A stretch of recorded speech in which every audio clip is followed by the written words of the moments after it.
This conference will now be recorded.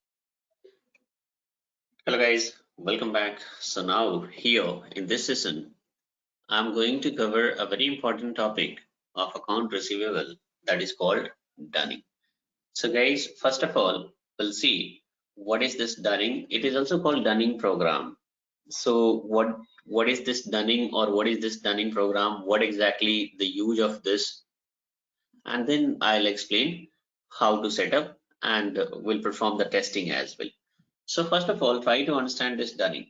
Guys, if you talk about dunning, if you're going to search the definitions on Google or anywhere, so you'll be finding that the definition says it's like dunning is going to be used to send a reminder to the customers. I'll tell you guys, see, account receivable means all the transactions which is related to the customers are going to be recorded and it is going to be taken care. Receivable means like whatever the outstanding invoices are there, invoice amount is there, right? Whatever the outstanding balances are there which is yet to be received.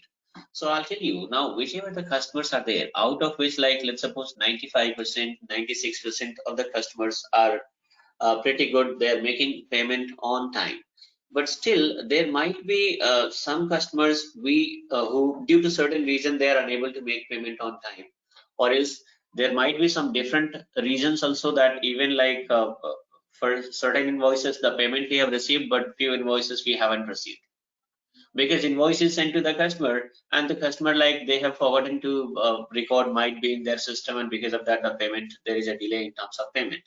So whatever the root cause is there, that is a different thing here. But the thing is, like, if you are unable to, in the sense, if Tata Motor is unable to receive the payment on time in case of 5% of the invoices or 2% of the invoices, so of course we have to remind to the customer, we have to remind that your invoice number, like our invoice number so and so is with this much amount is still due, or it is overdue by a margin of so much, so and so date.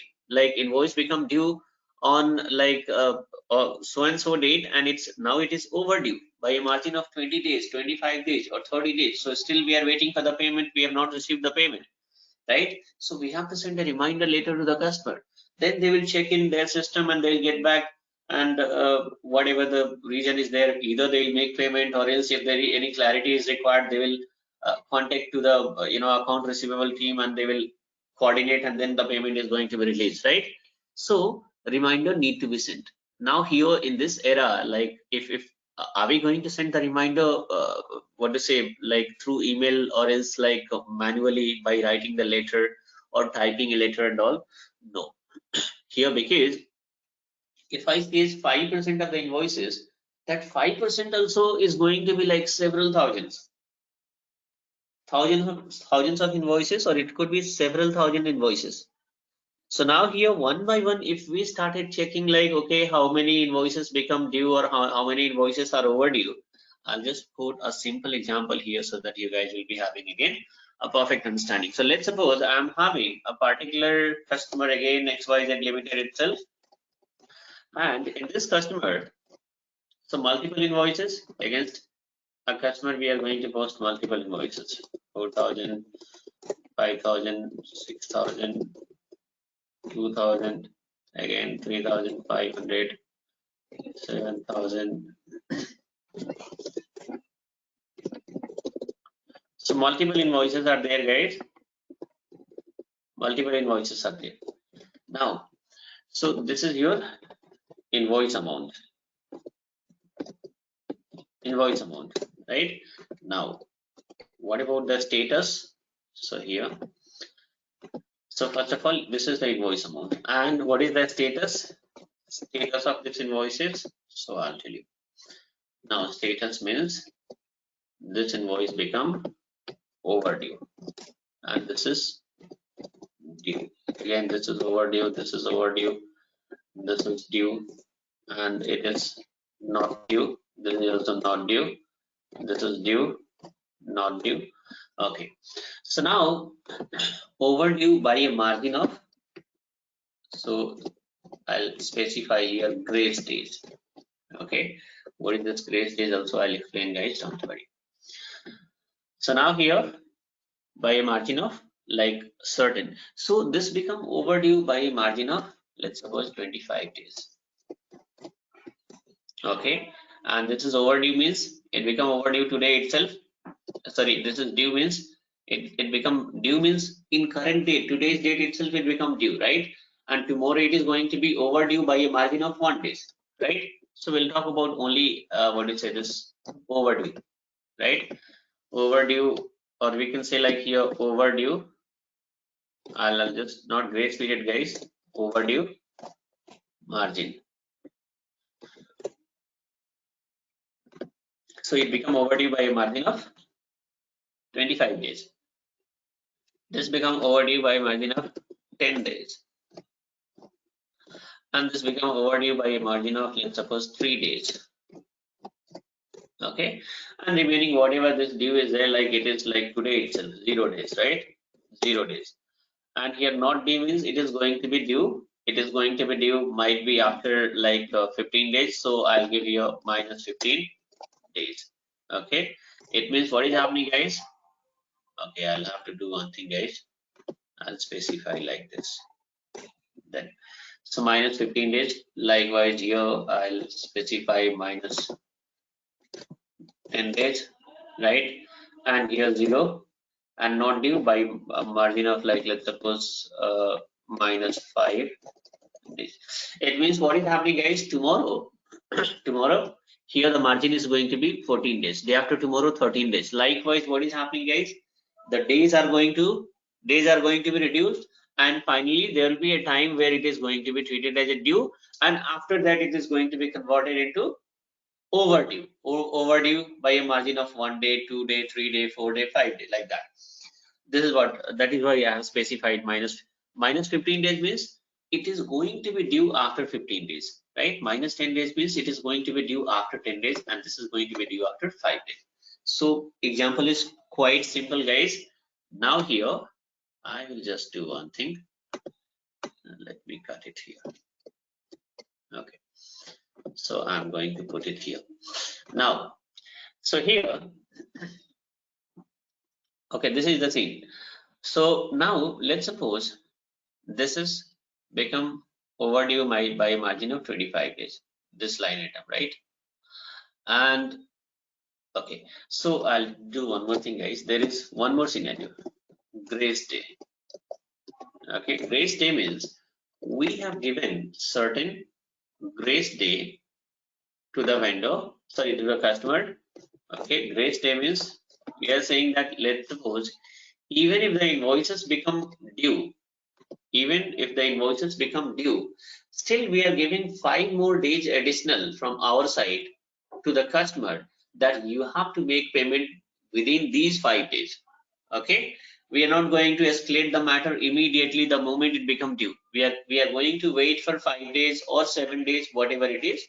That agreement is going to be between customer and Tata Motor. So if they have given 5 days, it is going to be like 5 days is going to be treated as a grace day. It means Tata Motor will wait for the payment for 5 days. So in this case, what is happening, guys? This 5 days grace period is already crossed. Instead of 5, it becomes 25 days, and we have not received payment yet. In this case, here also 5 days is already crossed, and instead of 5 days, it becomes 10 days, and still we have not received payment. So now what is happening, guys? So in this case, we have to send reminder to the customer. Okay, reminder to the customer. Okay, but here this is also become overdue by a margin of 3 days, guys. So still we cannot send reminder. Why? Because we have given already 5 days as a grace day. So still like two more days are there, right? So we have to wait for 2 more days, and then only we are going to send, and then after we can send a reminder later at any point of time. So here for these 2 invoices, what is happening? We have to send a reminder to the customers. Right now, look at here how difficult it is in a customer. If you're going to check a particular customer, in that customer multiple invoices are there, right? Now in every invoices are either due or overdue or not due. So first of all, you have to check the overdue item, and then you have to check how many invoices are overdue by a margin of like more than 5 days. because 5 days we have already given the grace period only. So if it is going to cross the 5 days, then only we can claim to the customer that your deadline is, whatever deadline we have given is finished. Now you are supposed to make payment, right? So it's going to take time. Customer wise, every one by one, if you are going to check each and every customers, let's suppose we are having several thousand customers, so it's going to take too much time. A single resource is not possible to find these all things. You need to hire, like Tata Motor need to hire a resource of, let's suppose, 100, not 100 or 30 or 40 or 50 people. It depends upon like how many number of customers are there, right? More number of customers means more resources are required to check like which invoices are due, which invoices are overdue and all, right? So now this is not required. This is not required. Why? Because if you added this, checking itself is going to take lots of time. So SAP is saying that now we are having a program called Dunning. Okay.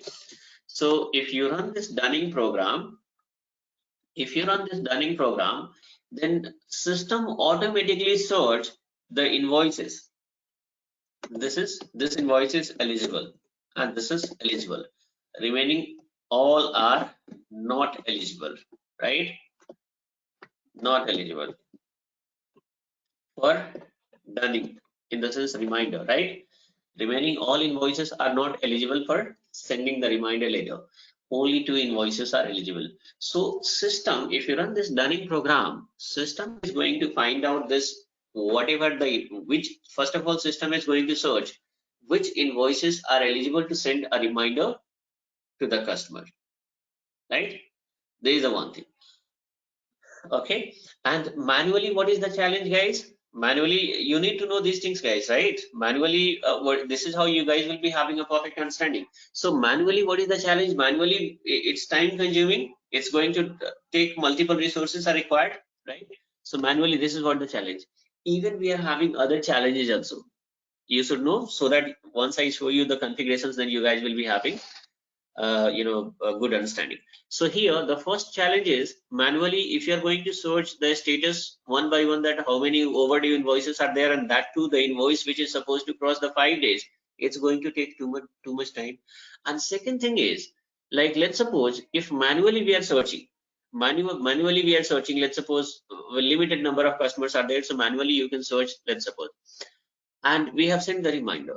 Then other challenge is also there. Other challenge in the sense, like, how many reminders are going to be sent? One reminder, two reminder, three reminder, four reminder. There should be some limits, right? It's not like that we keep on sending reminder and the customer is not listening, or it means they are not responding to whatever the mail or whatever the latest we are saying sending to the customers. They are not responding at all. So in that case, what is happening, guys? Every organization will have a legal department, so you have to transfer this matter to the legal department. These people will have handle, they are going to send a notice to the customer, and legal notice is going to be sent. That is a different thing, right? So how many reminders are going to be sent? Let's suppose there is a limit that only 3 reminders we are going to send, and in this 3 reminder, if the customer is not making payment, if we haven't received any kind of what you say, let's suppose a response from customer, in that case we'll take the legal actions. So the first challenge is to identify the, like, how many overdue, in the sense how many eligible invoices are there. That is the one challenge, because multiple customers are there. Second challenge is, like, let's suppose for this one we have sent the first reminder.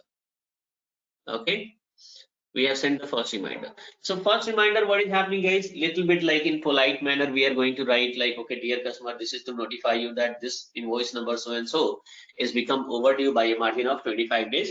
Kindly make a payment as soon as possible, right? If you are going to send the second reminder, then bit harsh language we are going to this is not notify that, like, this is a second reminder which we are going to send because we have not received any what is the response to the first reminder, right? Or else whatever language that is your client is going to let you know, like in what manner they are going to notify the customers, right? And the third reminder means, during third reminder, what is happening? We are going to threat them. Threatening in the sense, like, if you are not going to make payment, then this issue is going to be handled by our legal team, and they will take the, whatever the required what is the legal actions are there. We are going to take it. Okay, so like that we are going to, like that it is going to be. So now here second reminder we have sent to this customer, right? And let's suppose for this customer first reminder is sent. So next time, how we will able to remember that for this one second reminder we have sent, and for this one only one reminder we have sent. So this time for this one we are supposed to set second reminder, and for this one we are supposed to send third reminder, right? And next time for this one we have to send third reminder, but this is not included. Why? Because already the maximum we have already three reminders. Deadline is there of three reminders, so three reminder we have already sent. So this is also we need to remember manually. If you are going to, if somebody is going to process this, like these things manually, then this is also they have to remember manually. Again, the other challenge also will be there in manual process, guys. There should be some gap also between first reminder and second reminder, right? There should be some gap also. So how to remember the gap? For this line item, I have sent the reminder on so and so date, and there should be a gap of 10 days. So now the next reminder is supposed to be generated after 10 days only. So look at here, guys, the complexity is going to increase. The moment I keep on adding the new criteria, then the complexities are going to increase. Do you think that it is possible to manage manually? It is not possible to manage manually because the number of customers are there, and in every customer multiple open items are there. So now it becomes very complex to handle this, right? So in that case, what is happening? No need to worry about, because SAP has given a program that is called Dunning program, right? And this need to be configured. This is supposed to be configured. And why configuration is required, guys? Configurations, of course, like a standard program has been given by SAP, but configuration is required. Why? Because it depends organization to organizations, different requirement will be there. Different requirement will be there, in the sense, like, let's suppose Dunning program is going to be configured for Tata Motors. So Tata Motor is saying that maximum, like, let's suppose Tata Motor, okay, Steel. Then I'm having Tata Chemical. So everybody are having different requirement. Tata that I will send only three reminder. Tata Steel says that I can send four reminder. That is the maximum. Tata Chemical says that I'll send till five reminder. Okay. So look at here, the number of reminders are going to vary, right? So during configurations, you have to set up three different dunning procedure for Tata Motor, Tata Steel, and Tata Chemical. Separate dunning procedures are going to be configured, and then this condition is going to be given. Now, what is the gap between first reminder and second reminder? Tata Motors says that there should be first 10 days gap. Tata Steel says 15 days gap. And here Tata Chemical says 20 days. Or else Tata Chemical says that only 7 days gap. Tata, Steel says that only 8 days gap. Here Tata Motors says that 10 days gap. So here number of gap also, like what is the interval between the first reminder? There should be some interval between the first reminder and second reminder. Interval is nothing but the gap. So this is also going to be changed. Now grace period. What should be the grace period? Because if let's suppose if the grace period we are giving to the customer, Tata Motor has given 5 days grace period, they have given 6 days, and here Tata Chemical has given 7 days. So the same invoice, let's suppose, for the same invoice, what is happening, guys? Let's suppose in the same invoice will not be there for every company code, guys, but I'm telling, like, let's suppose there is an invoice worth of uh, a particular amount, right? So for that, like whatever overdue, it become overdue by a margin of 6 days, right? One invoice become overdue by a margin of 6 days. So for Tata Motor, we can send the reminder for, but this Tata Steel and Tata Chemical we cannot send, right? Because we have to wait till today, and for Tata Chemical it is we have to wait till tomorrow, right? So these kind of multiple such kind of things are there, guys. Even we are having options to charge penalty also. Penalty in the sense, like, since we are sending reminder, let's suppose if we talk about the the companies which is there in Europe, so they would like to, generally they are going to send the letter to the customers. So even here in SAP we are having we are having like what to say, like letter is going to be developed by your technical consultant, and that letter is going to be, that is called Dunning form. And dunning form is going, we are having this functionality. Dunning form will be developed by your technical consultant, and that is going to be assigned to the dunning procedure. So with the help of SAP itself, even the letter is also going to be printed, right? So what kind of contents are there in the letter? Tata Motor will have a different contents. Tata Steel will have a different contents. Tata Chemical will have a different contents, right? So these all things, like if you are going to configure, or if we configure this dunning procedure, then only. So configuration is required, right? We cannot say standard configurations. Standard configurations means, like, let's suppose if something is fixed in the sense like, okay, grace days 5 days only. If Tata Chemical says that no, we are giving 7 days, and all, you say that no, this is already predefined given by SAP, only 5 days. So this is not acceptable. In that case, like, the companies are not going to be agreed. They will say no, why should, because we have already tied up with the multiple customers, and we have already agreed 7 days and all. So configurations means what we have to do, guys. Standard settings has been standard. This dunning program is given by SAP, but we have to configure as per client's requirement, as per customer requirement. So who is your customer, guys? If we are doing implementation for Tata Motor, then Tata Motor is our customer, right? So as per Tata Motor, we are going to make these settings as per Tata Steel requirement. Whenever we are going to go for rollout for Tata Steel, then for Tata Steel we are going to define a different dunning procedure, and it is going to be for Tata Chemical, it is going to be define a different dunning procedure. And there might be a question in your mind that can we use the same dunning procedure for other company codes, guys?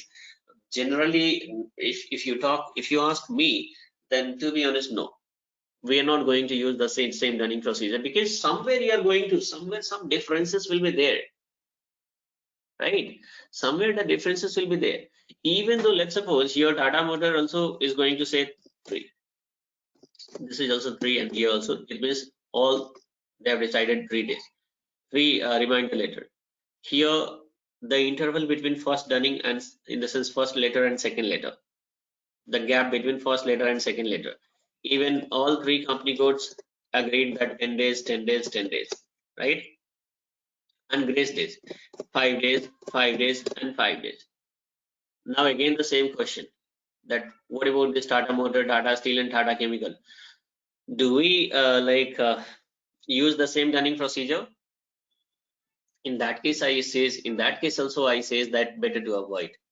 Will create a different dunning procedure, because might be in future, if they are going to change the requirement, then what will happen? And second thing is dunning letter. Whatever dunning letter is going to be generated, for Tata Motor, a different dunning form is going to be developed by client, sorry, your technical consultant. And for Tata Steel, different dunning form supposed to be developed, and for Tata Chemical, different dunning form is going to be developed. Even though we are having a functionality here, dunning form is going to be assigned against company code, guys, right? But still, I'll tell you, generally we use a different dunning procedure only. If you talk about the dunning form, we have developed like dunning form A for Tata Motor, dunning for B for Tata Steel, and dunning form C for Tata Chemical. Now there is a question, can't we use the same dunning form? So guys, same dunning form is not possible, because dunning form is nothing but a soft copy, right? A soft copy of format is there, is going to be developed by, because if you talk about, the letter is going to be printed. So what is the contents? What contents will be there in the letter, right? So certain fixed contents will be there, and certain variable part also will be there. Variable part, that I'll let you know once I configure the dunning once I configure the dunning procedure, then I'll let you know, right? Variable part means, like, line item is going to be picked by system, invoice is going to be picked by system. So every time invoice number will be different, amount will be different, right? The margin of this, like, overdue margin, right, that is called days in arrear. So that is also going to be different days will be there, right? So that is the variable part. And fixed content means, dear customer, this is to notify you that So these kind of contents, this is called like fixed contents. For every customer it will be there, but the invoice number, amount and other details will be different. So certain logic is there, guys, to develop that form, even though like that is not our responsibility. Why? Because that is going to be developed by your technical consultant. Functional consultant, what is our activity? So to to configure this dunning procedure. Okay, and once the form is going to be developed by your technical consultant, that is going to be assigned. I'll show you practically, guys. You'll be having perfect understanding, don't worry. Right, what I'm saying that there is, so I said like, why can't we use the same running procedure, even though almost all requirements, still for the safer side, generally even the client itself is going to suggest you that better to create a different running procedures for this. And even a different running form is also going to be developed, guys. Why? Because if you talk about Tata Motor is having its own logo. Tata Steel is having different logo. Tata Chemical is having different logo. If the letter is going to be printed, the company logo also supposed to be there, guys. Company address supposed to be there. Tata Motor is having separate address. Tata Steel is having separate address. Tata Chemical is having separate address. Right? The phone number, fax number also is going to be different. Tata Motor is having different phone fax. Tata Steel is having different phone number, fax number. Tata Chemical is having different phone number, fax number. Right? Email ID is also going to be is going to be there. So because if you talk about a particular letter which is going to be generated, in that all the details supposed to be there, right? So that's what I'm saying, that if you talk about the dunning procedure, always for every company code, a different dunning procedure is going to be created. Okay, I think, guys, for explanations, I can explain, like I can give some more explanations, guys, but uh, it may create some confusion. So I'll just do one thing now. Whatever the remaining things are there, that I'll explain practically itself, so that you guys will be having a good understanding. So I'll stop this theoretical explanations here itself, and in next session I'm going to show you guys how to configure the dunning procedure. So there, that is going to be quite interesting. And again, the testing part, once we have created the dunning procedure and all as per the client requirement, right? So how you will come to know that these things are working perfectly? So of course we have to make testing and all. So those testing is also going to be done. So that is going to be done one by one. So that's all in this session, guys. Next session will show you the configuration part.